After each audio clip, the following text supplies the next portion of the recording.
जय बोलो देवादिदेव 1008 श्री भगवान महावीर स्वामी की जय जय जय। अहिंसा परमो धर्म की जय। परम पूज्य आचार्य गुरुवर श्री विद्यासागर जी महाराज की जय जय जय। पूज्य मुनिवर श्री प्रमाण सागर जी महाराज की, पूज्य मुनिवर श्री संधान सागर जी महाराज की, समस्त मुनि संघ की नमस्ते। बुद्ध श्रावस्ती में विराजमान थे और कौशाम्बी नरेश उनके चरणों में आया। उसने पूछा, भंते, एक लंबे अरसे से आपको सुन रहा हूं, लेकिन इसके बाद भी जीवन में परिवर्तन क्यों नहीं?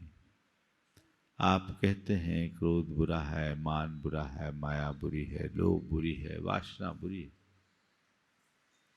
हम सुनते भी हैं, लेकिन इतनी सब बातें सुनने के बाद भी जीवन उनसे हटता क्यों नहीं? हम इनसे बच क्यों नहीं पाते? कहते हैं, बुद्ध ने पूछा, तुम कहां से आ रहे हो? कौशाम्बी नरेश ने कहा, मैं कौशाम्बी से आ रहा हूं। कौशाम्बी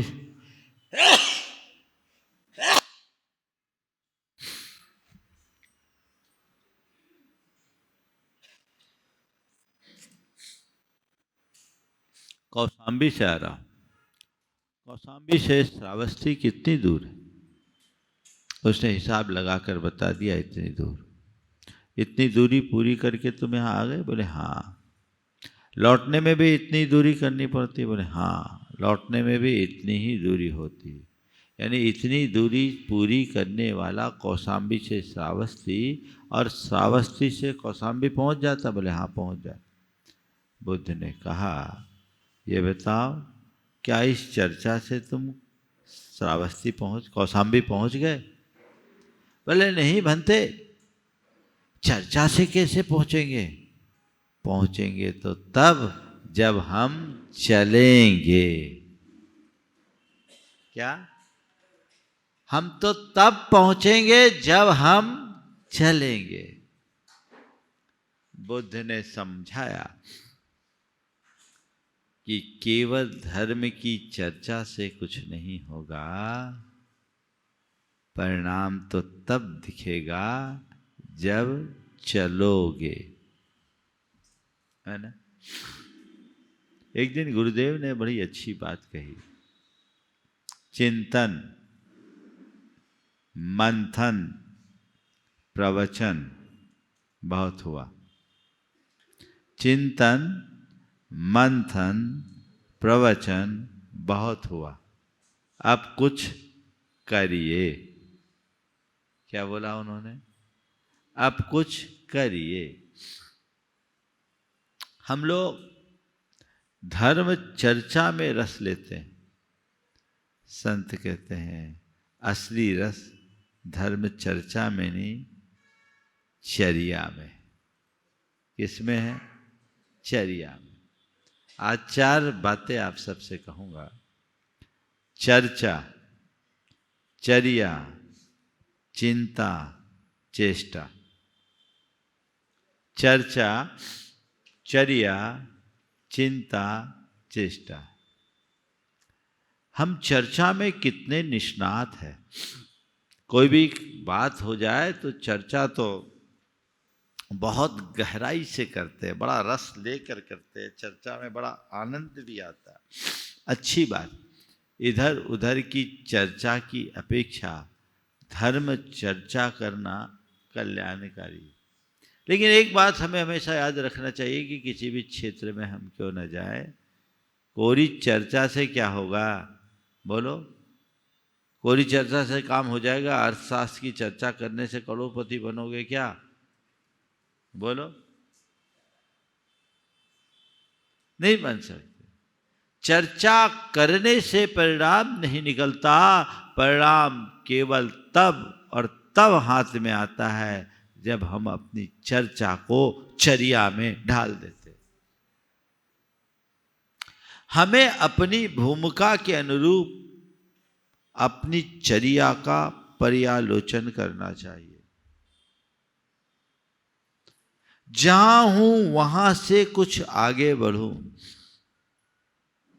यहां आप सब लोग जितने बैठे हैं वर्षों से सुनने वाले लोग हैं,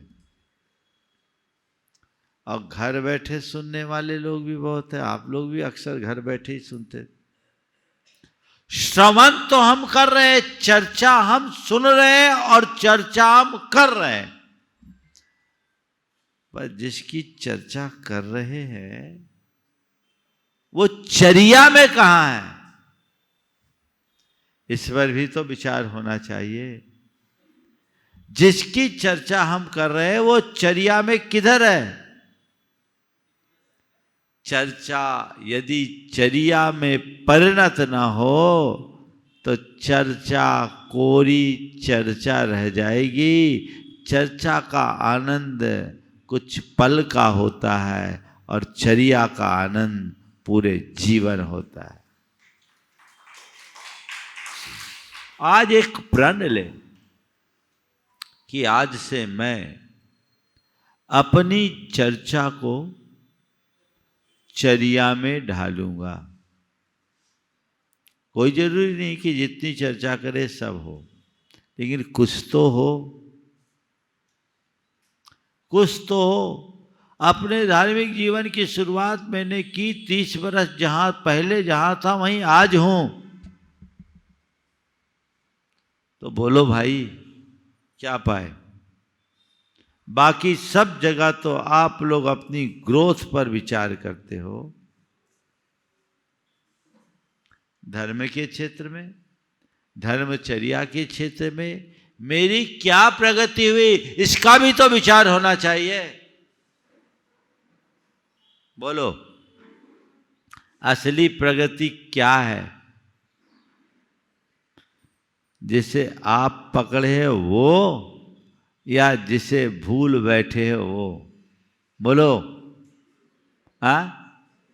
भूल बैठे हो और कसम खाए हो कि याद करेंगे नहीं। क्या है? इस भूल को भुलाना होगा। यदि यही दोहराते रहेंगे तो कुछ नहीं होगा। संत कहते अपने आप को हर क्षेत्र में अपडेट रखो। क्या रखो? अपडेट। आप अपने डिवाइस को तो अपडेट करते हो, समय समय पर रिफ्रेश करते हो। अपनी चेतना को कितना अपडेट करते हो? है उसकी कोई योजना? है उस तरफ कोई दृष्टि कि मैं अपनी चेतना को अपडेट कर सकूं, उसे रिफ्रेश कर सकूं? बोलो। अब है क्या? सबका सिस्टम हैंग है। क्या है? सिस्टम पूरा हैंग हुआ है। काम कहां है? प्रगति कैसे होगी? चेतना का निखार कैसे होगा? जीवन का उद्धार कैसे होगा? आत्मा का परिष्कार कैसे होगा? ये भी तो हमें देखना है। एक दिन कहानी खत्म हो जाएगी, फिर क्या होगा? यही एक दूसरे के बारे में लोग सुन लेंगे, अरे वो चले गए, है ना? फिर क्या हुआ? चले गए और क्या हुआ? अपने आप को आगे बढ़ाने का प्रयास करना चाहिए। गुरुदेव ने एक दिन कहा था नेमावर में 1997 में कि आप लोग सालों से एक ही क्लास में बैठे हो। 20 साल पहले रात्रि भोजन छोड़ा, आज भी वहीं अटके हो। अरे अब तो आगे बढ़ो। उनका इतना कहना था, कई लोगों ने सभा में ही उसी दिन रात्रि में 4 प्रकार के आहार का त्याग किया। मैं आपसे केवल इतना कहना चाहता हूं कि धर्म की चर्या में अपने आप को हमेशा आगे बढ़ाना चाहिए और आगे बढ़ने के लिए सदैव उत्साहित रहना चाहिए। मैं जितना आगे बढ़ सकूं वो मेरी कोशिश होनी चाहिए। उसके लिए अपने मन में उत्साह जगा के रखना चाहिए, उत्साहित बने रहिए। चर्या में, चर्या का मतलब केवल खान पान तक सीमित नहीं हो। चर्या हमारे भावों और विचारों का भी अंग है। हमारे भाव, विचार और व्यवहार में परिवर्तन ही जीवन के निखार का आधार है। ये परिवर्तन अंतरंग में होना चाहिए। तो पहला सूत्र, चर्चा से क्या करना है? चर्या। शुरू करेंगे आप लोग। चर्चा से चर्या। एक बार विहार कर रहे थे तो हम लोग और भी महाराज लोग थे, कच्चे रास्ते में फंस गए। जितना बताया रास्ता उससे ज्यादा लंबा था, कोई रास्ते में मिला नहीं। एक आदमी खेत में काम कर रहा था, उससे पूछा, भैया अपने को अमुक गांव जाना है, कितनी दूर है? उन्होंने कहा, महाराज दिनचित पूज्य हो, दिनचित पहुंच जाओ, यानी दिन डूबने तक पहुंच जाओ। या ठीक है, बस बहुत परेशान हो गए भाई, बहुत देर से चल रहे, थक कर हालत खराब हो गई, पहुंच तो जाएंगे। बोले हाँ देखो भाई, सूर्यास्त के बाद हम चलते नहीं। महाराज आप पहुंच हो, ठीक है। अब मन में तो धुकपुक थी, साथ साथ वो भी चल रहा था। भैया देखो कहीं सही तो बता रहे हो, तो पहुंच जाओ ना। हाँ मालक पहुंच जाओ। फिर थोड़ी देर बाद पूछा, देख भाई सही तो बता रहा है, पहुंच तो जाएंगे ना। जब व्यक्ति कहीं बहुत लंबा चल लेता है तो उसका मन अधीर हो जाता है। जब उसका लक्ष्य उससे ओझल होने लगता है ना, तो अधीरता बढ़ जाती है। हम लोगों के अंदर भी ऐसी अधीरता थी। भैया ये बताओ पक्के में पहुंच जाएंगे ना? तो उसने दोनों हाथ जोड़े और कहा, महाराज रास्ता निगवे से कटत, बातों से नहीं। एक अनपढ़ आदमी ने जीवन का बहुत बड़ा ज्ञान दे दिया, रास्ता निगवे से कटत, बातन से नहीं। तो बातों से जीवन आगे नहीं बढ़ेगा, निगो यानी चलो, चर्या में ला, आगे बढ़ो, आगे बढ़ाओ। चाहे लोक हो या लोकोत्तर, किसी भी क्षेत्र में यदि आप कुछ उपलब्धि अर्जित करना चाहते हैं तो उसके लिए आपको अपनी चर्चा को चर्या में परिणत करना होगा। अब चर्या तो भगवान ही जानते, चर्चा में सब मास्टर है, जितनी चर्चा करा लो। और अब तो हमने ये देखा है कि हर आदमी हर फन मौला है, किसी विषय में उससे चर्चा कर लो, अपनी राय दे देगा, भले उसका एबीसी पता ना हो, है ना? नहीं, चर्चा करो, उसकी ही करो जिसके बारे में तुम्हें जानकारी है, और उतनी ही करो जितना प्रयोजनी है, उससे ही करो जिससे प्रयोजन है। और केवल चर्चा मत करो, चर्चा को चर्या में परिणत करो। चर्या से आगे बढ़ोगे, ये सूत्र बना लो। आचार्य कुंद तो कहते, तेरी चर्या ही तेरा धर्म है, चारित्रम खलु धम्मो। क्या है धर्म? चारित्र। अब जब चारित्र की बात आई तो बस ये खाना, ये नहीं खाना, ऐसा करना, वैसा नहीं करना, हम लोगों का ध्यान केवल बाह्य क्रियाचार पर केंद्रित हो जाता है। निश्चित चर्या का संबंध बाह्य क्रियाचार से है, लेकिन बाह्य क्रियाचार से भी ज्यादा अंतर्गत भाव और विचार से है।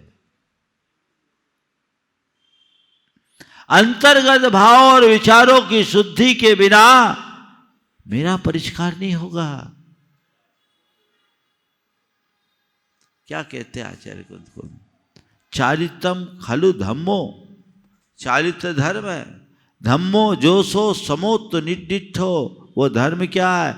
समता है। और समता क्या है? मोह खो विहीनो परिणामो अपनो हुसमो, मोह और क्षोभ से रहित आत्मा के परिणाम का नाम ही समता है। अर्थात मन को मोह और क्षोभ से मुक्त करने का लक्ष्य रखो, यही सर्वोत्कृष्ट चरित्र है, चर्या है।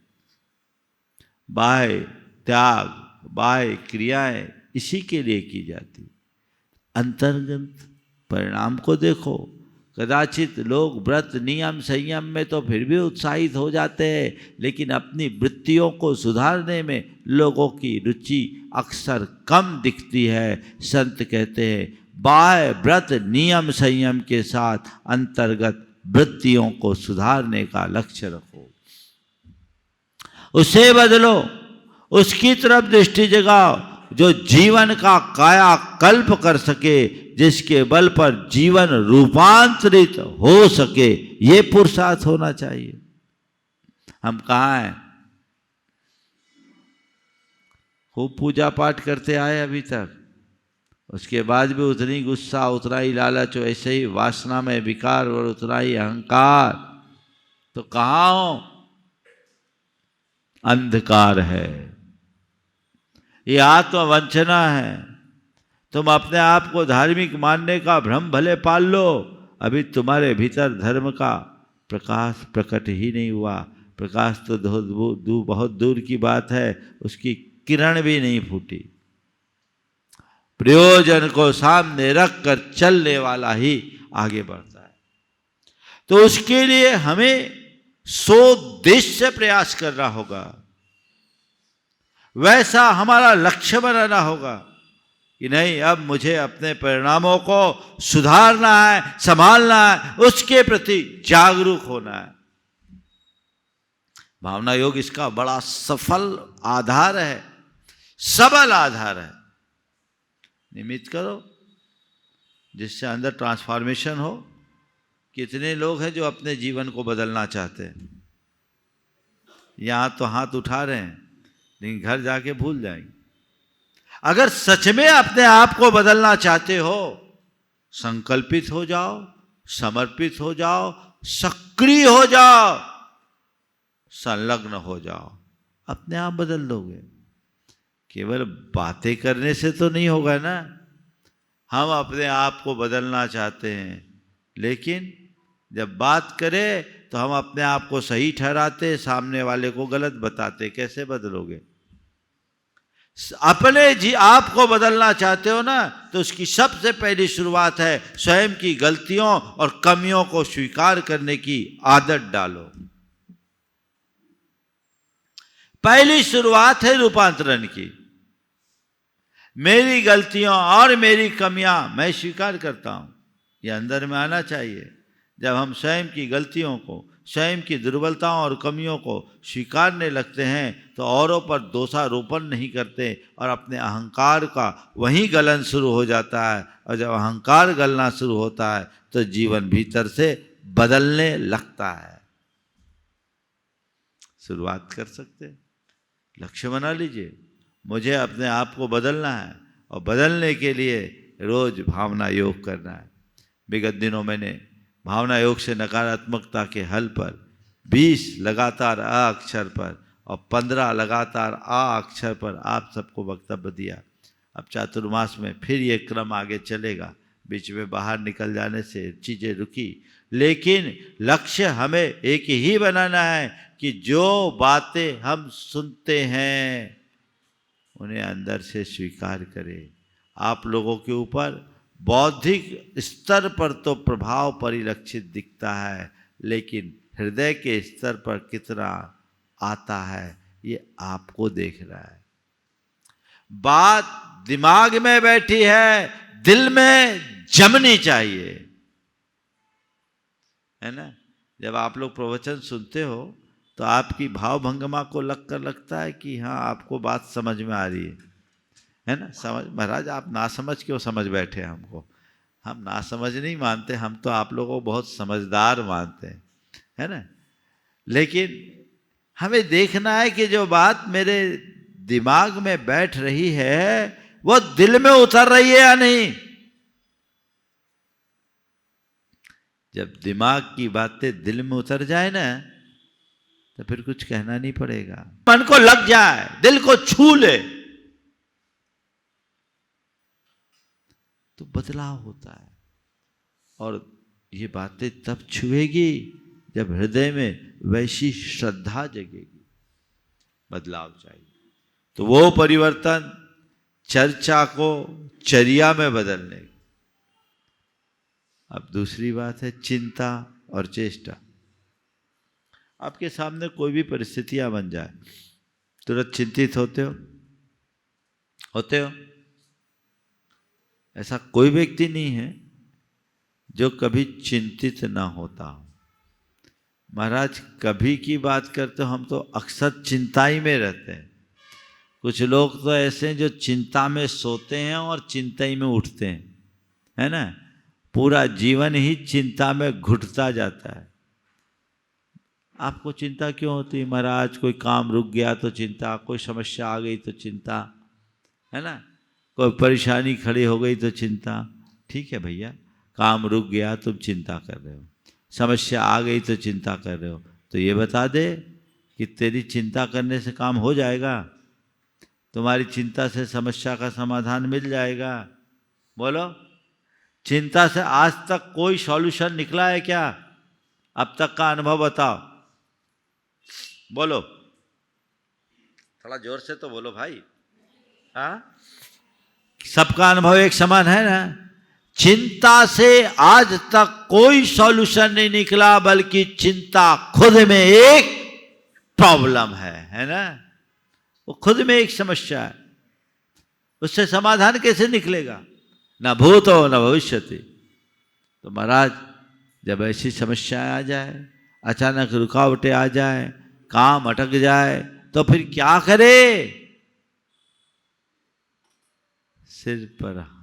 सिर पकड़कर बैठने की जगह रास्ता खोजना शुरू करो। क्या बोल रहा हूं? सिर पकड़कर बैठने की जगह रास्ता खोजना शुरू करो।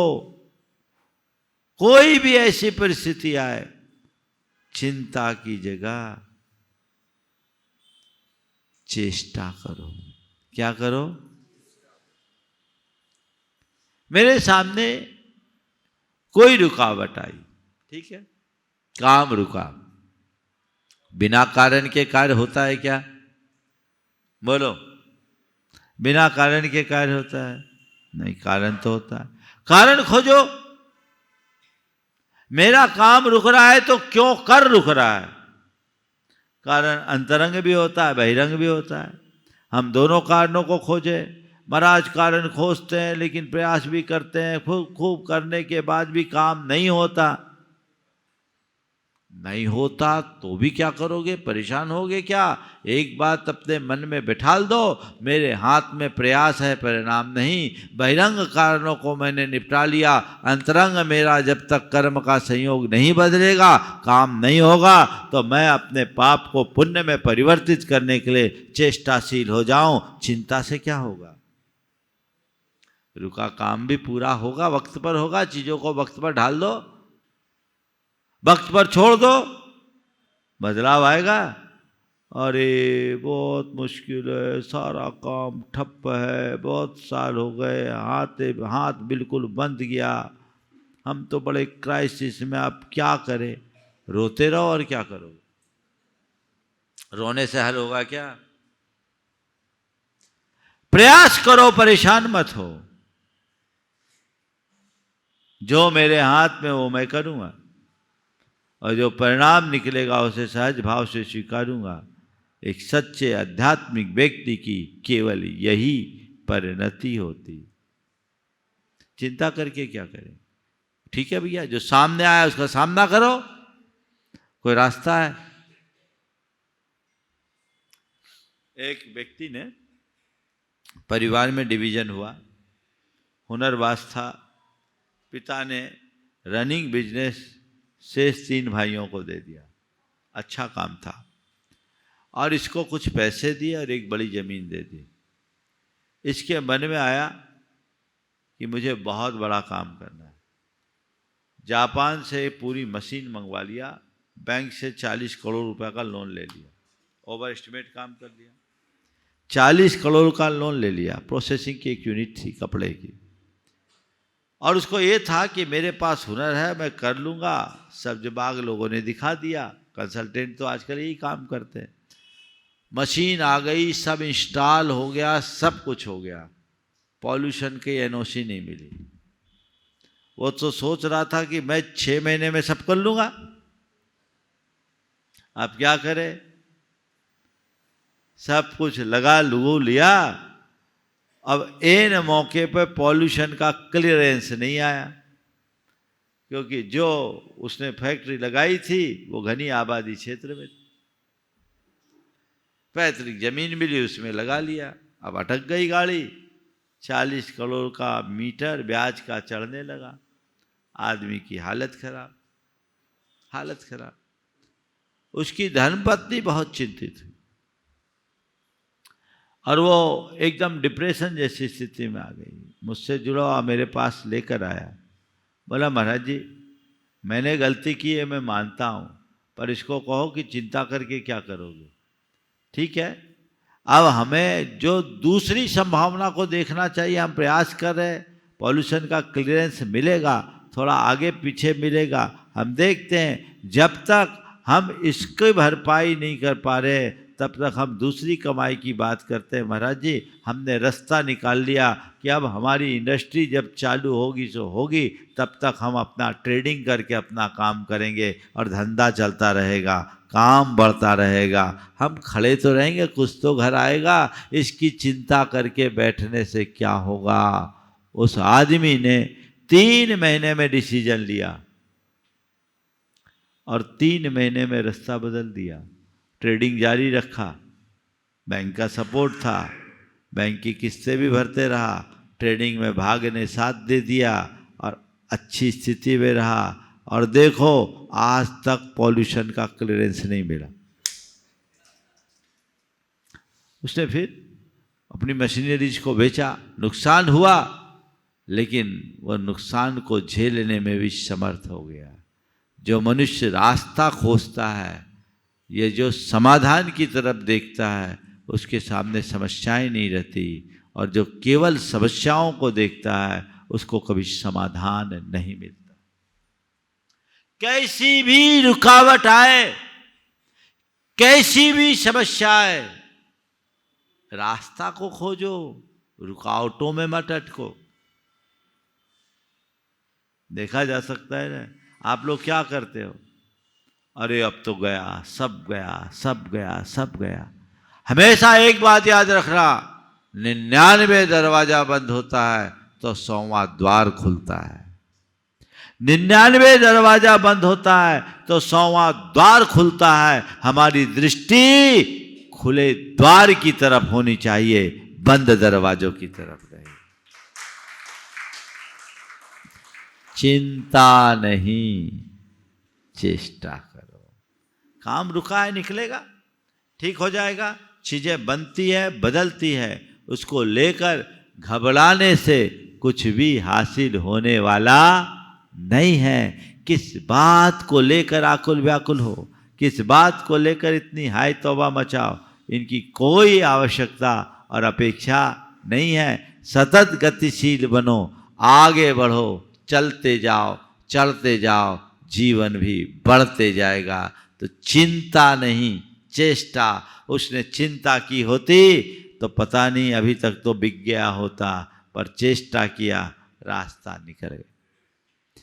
ये चेष्टा बाहरी और भीतरी दोनों स्तर पर होनी चाहिए। बाहरी स्तर पर उसके भौतिक समाधान के रास्ते पर लगो और भीतरी स्तर पर अपने पुण्य को प्रगाढ़ बनाने की चेष्टा करो। हमेशा एक बात को ध्यान में रखें कि हमारे जीवन में जो भी समस्याएं आती है वह अशुभ संयोगों से आती है। अशुभ संयोग पाप से जन्म लेते हैं, तो उन अशुभ संयोग का निवारण केवल शुभ कर सकता है। शुभ कर्मानुष्ठान करे, अशुभ टलेगा। ये हमारी चेष्टा है, हम कर सकते हैं। धीरे धीरे चीज़ें टलती। मैं बहुतों को जानता हूँ जिनके जीवन में बहुत अशुभ आया, अनिष्ट संयोग बने, लेकिन उस घड़ी में उन्होंने शुभ कर्म का आलम्बन लिया, अशुभ भी शुभ में परिवर्तित हो गया। नीचे गिरकर व्यक्ति वापस चढ़ गया और जो उसको भूल जाता है वह अटका ही रह जाता है। इसलिए कभी भी कोई भी समस्या आए, सूत्र बना लो, चिंता नहीं चेष्टा। क्या करना है? चिंता नहीं चेष्टा। और ईमानदार चेष्टा करो, बिना किसी बहाने के, सजगता और सावधानी के साथ। आप लोग तो छोटी छोटी बातों में चिंता कर लेते हो। कई बार तो ऐसे लोग ऐसे अर्थहीन बातों में चिंता करने लगते हैं जिसका सिर पैर भी नहीं होता। मैं रतलाम में था, एक व्यक्ति अपनी बहन को लेकर आया, वो डिप्रेशन की शिकार थी बहुत ज़्यादा। बोले महाराज जी इसको समझाओ। बोले क्या बात हो गई? बोले महाराज जी इसकी एक सहेली थी, उसको वाइट स्पॉट हो गया। डॉक्टर को दिखाया तो डॉक्टर ने बोला ये तो कुछ बीमारी नहीं, मेरेलिन की कमी से हो जाता और ये किसी को भी हो सकता है। बोले महाराज जी ये बात इसके मन में बैठ गई। बहुत सुंदर थी और जितनी सुंदर थी उससे कहीं ज़्यादा अपने आप को सुंदर मानती थी, जैसा अक्सर होता है, जितने होते हैं उससे ज़्यादा मानती। वो सुंदर थी। अब उसके दिमाग में ये बात बैठ गई कि यदि मुझे ये बीमारी हो गई तो मेरा क्या होगा। अब बोलो, समझाया, रास्ता बताया, भावना योग का आलम्बन कराया, आज वो भली है, सब कुछ ठीक है, उस चक्रव्यूह से बाहर निकल गई। लेकिन इस तरह की फिजूल की बातों में जी उलझाकर चिंताग्रस्त रहने वाले लोगों की लाइन लगी। बात बेबात में आप लोग चिंता करते हो कि सब में नकारात्मकता भरी है। उस नकारात्मकता से अपने आप को बाहर निकालिए, सकारात्मकता से अपने आप को भरने की कोशिश कीजिए। जीवन में व्यापक परिवर्तन आएगा, स्थायी बदलाव आएगा और तभी आप सच्चे अर्थों में अपने जीवन का रस ले सकोगे। अन्यथा सब कुछ होने के बाद भी अंदर से जकड़न और घुटन की अनुभूति होगी, शांति और आनंद की नहीं। किसकी चिंता? जो कल देगा वो कल की व्यवस्था देगा।